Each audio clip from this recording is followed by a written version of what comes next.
मलाई थाहा छ तपाईसँग समय छैन, तर पनि तपाईको जीवनको लागि 1 मिनेटको यो समय छुट्याउनुहोस्। स्वर्ग शान्ति र आनन्द के हो र यो कहाँ पाउँछ?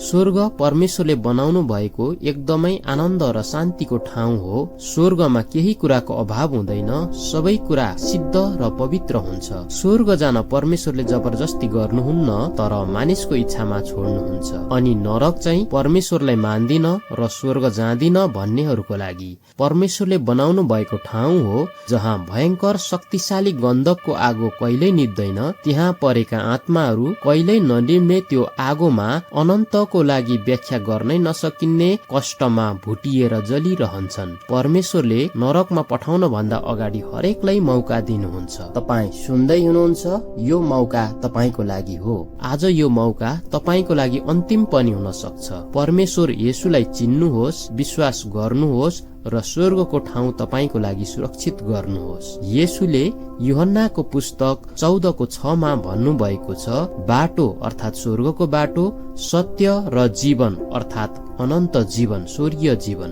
म नै हुँ। म द्वारा बाहेक कोही पनि स्वर्ग जान सक्दैन। दुनियाँले जे भने तापनि तपाईले तपाईको निम्ति यो कुरा बुझ्नुहोस् र मनन गर्नुहोस् अनि उहाँलाई विश्वास गर्नुहोस्। तपाईको जीवनको अधिकार तपाईसँग छ। अरु कसैले तपाईको निम्ति बाँचिदिएर हुँदैन। त्यसैले तपाईको जीवनको निम्ति तपाई आफै बाँच्नुहोस् र तपाईको स्वर्गीय जीवन आफै सुरक्षित गर्नुहोस्। God bless you.